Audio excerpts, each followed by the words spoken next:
नमस्कार, स्वागत है आप सभी का CNN में और मैं हूं हेमंत भट्ट। सत्याग्रह की इस विशेष यात्रा में हमारे साथ में हम अभी तीर्थराज प्रयाग में हैं और हम आपको बता रहे थे बहुत सारी कहानियां जो महर्षि याज्ञवल्क्य ने महर्षि भरद्वाज जी को सुनाई थी। इसी में जिस प्रकार से समाज चल रहा है और समाज में जितने भी विभेद हैं, जितना द्वंद्व है, उन सारी वेदनाओं को समाप्त करते हुए हम आज आपको विशेष कार्यक्रम में ले आए हैं। और आज हमारे साथ में स्वामी कृष्णानंद महाराज जी हैं। गुरुजी ने बहुत कुछ समाज के लिए किया है और आने वाले समय में भी बहुत सारी सेवाएं उनके द्वारा चलाई जा रही हैं प्रयाग में। गुरुजी बहुत बहुत स्वागत है आपका। जी, हम गुरु जी से पहला प्रश्न ये करना चाह रहे थे कि जिस प्रकार से जो आज का युवा है वो कहीं ना कहीं लगता है कि उसके सामने उसके जीवन में कोई विजन नहीं रह गया है, तो गुरु जी युवाओं के लिए क्या कहना चाहेंगे? युवा को अपने जीवन में किन मूलभूत चीज़ों को लेकर चलना चाहिए जिससे उनके भविष्य में जो सपने हैं वो धूमिल नहीं होंगे? देखिए, आजकल का युवा हो या उसकी शिक्षा है, केवल जीविका के बारे में पढ़ाया जा रहा है, जीवन के बारे में नहीं। बचपन से लड़का पढ़ता है तो हम क्या कमाएं, क्या जीविका कमाएं, बस इसके पर एक तरफा ध्यान है। इसी के चलते लड़कों में युवा में आजकल मेंटल टेंशन आ रहा है, डिप्रेशन आ रहा है, सेल्फ सुसाइडल आ रहा है। जब तक से हमारे यहाँ जो ऋषि महर्षि लोग या गुरुकुल में जीवन के बारे में पढ़ाया जाता है, व्हाट इज योर लाइफ, जीवन क्या है और जीवन को कैसे जिया जाए, यह तो बताया ही नहीं जा रहा है। केवल हमारा एम एंड ऑब्जेक्ट केवल मनी के आगे पीछे घूम रहा है।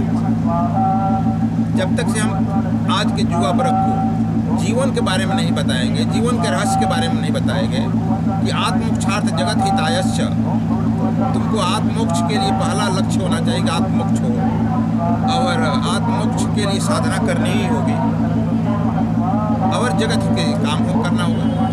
गुरुजी, मेरे कहने का मतलब है कि जो युवा है, जो कम किशोरावस्था में है, जो जैसे जैसे वो बड़ा हो रहा है तो योग तो उसके लिए बहुत कठिन हो जाता है। लेकिन जो उसके माँ बाप हैं, जो उनकी प्राथमिक पाठशाला है, उनके माँ बाप के लिए क्या कहना चाहेंगे कि कौन सी ऐसी कमियां रह जा रही हैं अपने बच्चों के लालन पालन में कि उनका बेटा जो है उस जवानी में ही क्राइम का या नशे का शिकार हो जा रहा है? वो सब जो है जीवन जीविका के लिए, पैसा के लिए सब क्राइम कर रहा है, सोच रहा है। माँ बाप भी लड़कों को कॉम्पिटिटिव बना रहा है। पड़ोसी का 90% नंबर है, तुम्हारा 80 क्यों आया? अब वो लड़का जो है इसके कंपटीशन में आ जाता है, जलन आ जाता है एक दूसरे के प्रति। यह नहीं कि वह 90% पा गया तो इसके लिए तब 10% ही मार्क्स तो नहीं रह गया ना, 100% तो इसके लिए भी है। लेकिन ऐसा नहीं 10% रह गया अब इसके लिए लड़ाई लड़ेगा। लेकिन माँ बाप को जो है बच्चों को जो लिबरल नहीं देता है कि नहीं, बच्चे जो तुमसे तेज है उनसे मित्रता करो, उनसे तुम सीखो और 100% तुम्हारे लिए खाली है। और अपना जो चाल चिंतन बना कर रखो। और योग का मतलब नहीं है कि हरदम आँख बंद कर लेना, या योग का मतलब नहीं कि शादी ब्याह नहीं करना, जंगल में भाग जाना।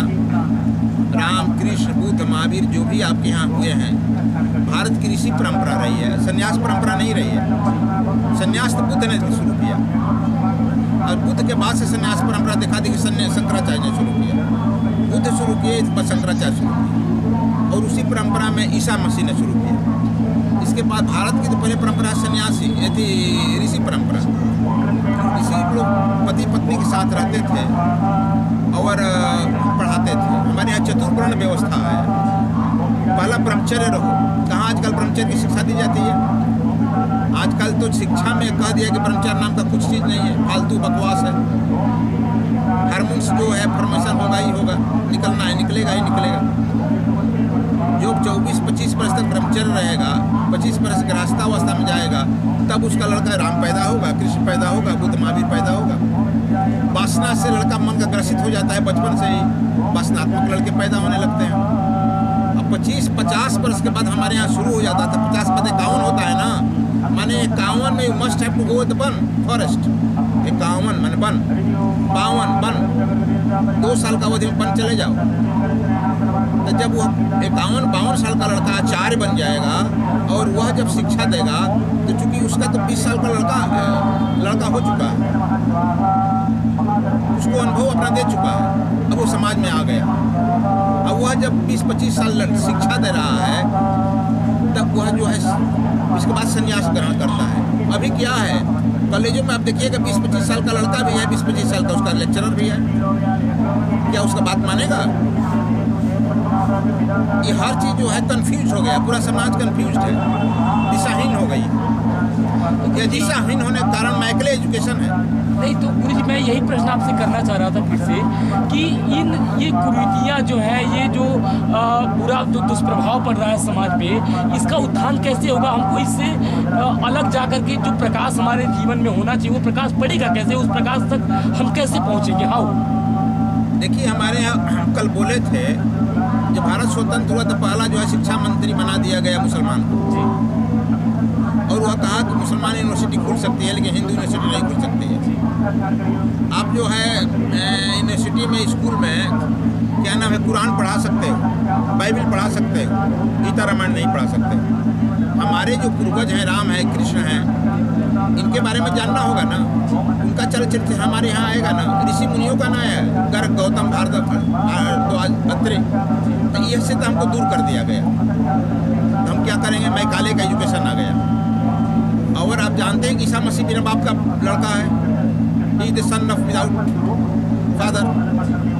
अब जो है आप जानते हैं कि पश्चिम कंट्री में प्रत्येक तीसरा लड़का बिना बाप का लड़का हो रहा है। अब वहाँ पर परिवार जो है पालना मुश्किल हो रहा है। वह देखा देखिए हमारे यहाँ भी आ गया। हमको जो है बैक टू योर पवेलियन वापस लौटना होगा और अपने जो है पूर्वजों का चाल चरित्र निरीक्षण करना पड़ेगा, उसी का अनुकरण करना पड़ेगा। मैकले एजुकेशन से हमको मुक्ति करनी होगी और भारतीय जो ऋषि मुनियों की शिक्षा पद्धति है उसको जोड़ना होगा, तभी बचपन सुधरेगा। और जब बचपन सुधरेगा तो जवानी सुधरेगी, समाज सुधरेगा, नेता सुधरेंगे। अभी जिस एजुकेशन के लड़के आ रहे हैं वही जज बन रहे हैं ना, कलेक्टर वही बन रहे हैं ना, सारे अधिकारी तो वही बन रहे हैं, तो क्या उसे उम्मीद करेंगे हम? शिक्षा तो वही है उनका, मैकाले। गुरु जी, एक महत्वपूर्ण प्रश्न और है। भारत जो है वो 65% युवा हैं इस देश में, युवाओं का देश कहा जाता है। और आज जो क्रोध है, वो टेम्परामेंट जो है वो बहुत ऊपर लेवल पे है। सड़कों पे निकला हुआ आदमी निरपराध में अगर थोड़ी सी खरोच आने पे झगड़ा शुरू हो जाता है, किसी के अंदर सहने की क्षमता नहीं है। तो जो हमारे शरीर में क्रोध उत्पन्न हो रहा है अकारण ही, उस क्रोध का क्या कारण है, उससे हम कैसे निजात पा सकते हैं? देखो, ये सब क्रोध हम पा रहे हैं संसारिक जो है सफलता के लिए, फिर वही जीविका के लिए, सफलता के लिए। IIT के लड़के सिलेक्ट हो गए, नहीं सिलेक्ट हो रहे हैं वो आत्महत्या कर रहे हैं। जो सिलेक्ट हो गए वो भी कर रहे हैं, आप सुनते हैं ना, जाने कि नहीं जानते हैं? क्यों कर रहे हैं? कि हमारा जो है एक लड़का, संगी साथी लड़का 50 लाख पर सिलेक्ट हो गया, हमको 10 लाख मिल रहा, आत्महत्या कर रहा। और अब ये लड़के इससे फ्रस्ट्रेट होकर आश्रमों की तरफ भाग रहे हैं। ज़्यादा IIT के लड़के इस्कॉन में भाग रहे हैं, आश्रमों में भाग रहे हैं। फ्रस्ट्रेशन जा कहाँ रहा है? मेडिकल में हो गया, एक लड़का मेडिकल में हो गया, विदेश चला गया, 1 करोड़ पर चला गया। दूसरा लड़का मेडिकल में है, उसको 10 लाख में कोई नहीं पूछ रहा। फ्रस्ट्रेशन फिर बरकरार है। तो हमारा इस सारा जो है हमारा ध्यान शिक्षा का है, वह पद, पैसा, प्रतिष्ठा के इर्द-गिर्द। गुरु जी, एक बार इंटरप्ट करेंगे आपको। जीवन क्या है? जीवन कुछ पा लेने का नाम है या इससे इतर कुछ है? जीवन के बारे में कोई परिभाषा? देखो, जन्म और मृत्यु के बीच का जो समय है वो जीवन कहलाता है। लेकिन यह जीवन जो है एक फिजिकल परिभाषा हुआ। जीवन ठीक ठीक वही है कि हम इसमें ऐसा विद्या पढ़ें, सा विद्या जा विमुक्ते। इससे हमारा शिक्षा शुरू होता था, जब लड़के जाते थे यही रटा पढ़ाया जाता, सा विद्या जा विमुक्ते। विद्या वो हो जिससे हम मुक्तित्व को प्राप्त करें। हमको यह जीवन बार बार इसलिए मिलता है कि हम अपने पूरे जीवन को कंप्लीट करें। What is the meaning of full life? 100 वर्ष हमें यदि यहाँ हैं तो ये छोड़कर जाते हैं, हम कई बार प्रवचन बोल चुके, तो 1000 वर्ष हम सुख शरीर में रहते हैं। मतलब कंप्लीट लाइफ का मतलब हमको 1100 वर्ष की तैयारी करनी है यहाँ इस जीवन में। यह जीवन है, लेकिन हम तो यहाँ पर केवल पद, पैसा, प्रतिष्ठा के चलते खत्म कर देते हैं अपना जीवन। जब 1100 वर्ष का हम तैयारी करेंगे तब हमारा जीवन सम्यक जीवन बनेगा, तब हम यहाँ पर कुछ कर सकते हैं और आगे जाकर भी कुछ कर सकते हैं। एक अंतिम प्रश्न करेंगे और बहुत लंबा प्रसारण नहीं, करीब 10 मिनट के आसपास का एक ये समाचार था।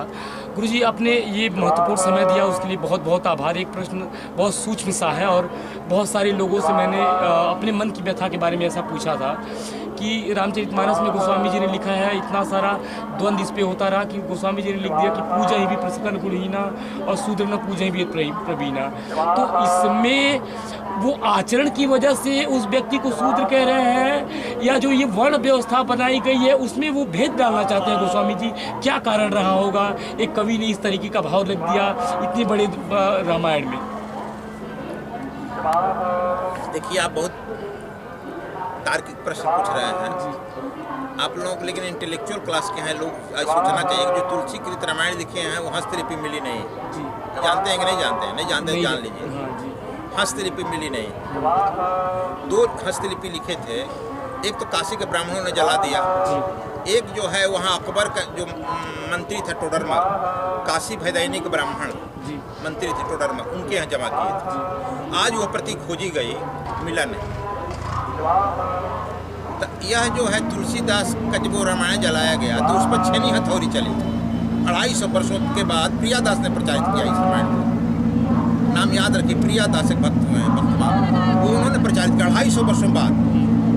तो इसमें 6 हथौड़ी देखिए, यह सब 6 हथौड़ी का मतलब समझ रहे हैं? इसमें काट छाट करके भरा गया, नहीं तो जलाने क्या तर्क था?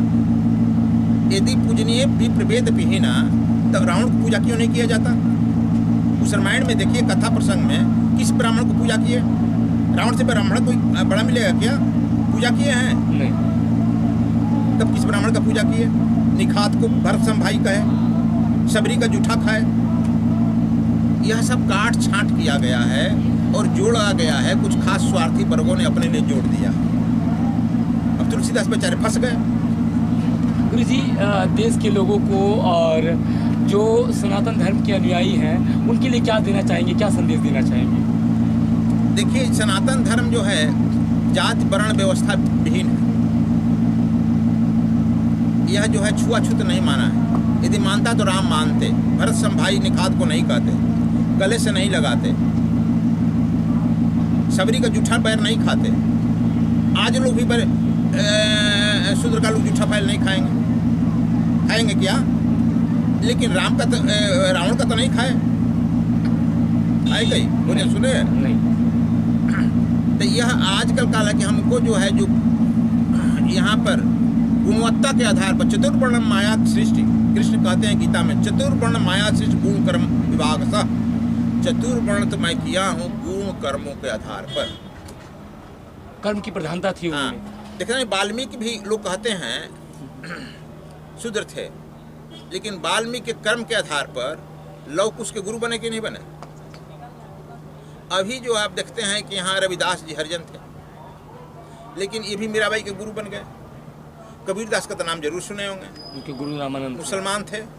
गुरु छोड़िए, मन मुसलमान थे। कबीरदास मुसलमान थे ना, लेकिन उनके चेला जो है बने काशी नरेश। गुणवत्ता का आधार पर हुआ, गुण के आधार। तो चतुर्वर्ण माया शिष्य गुण कर्म बधा, हमारे गुण कर्म के ही दिया गया है। यह बीच में स्वार्थी लोगों ने कालांतर में जो है अंग्रेज काल मुसलमान काल आया, तो यह जो है जड़ हो गया, रूट हो गया। और अंग्रेजों ने इसमें अहम भूमिका निभाया कि डिवाइड एंड रूल, इनको तोड़ दो, जात में उपजात में, पद में, छुआ में, छूत में, कि हम लोग राज करें। अंग्रेज जो है they are most cunning persons, उन्होंने का 200 वर्ष उनका यही खेल है। और हम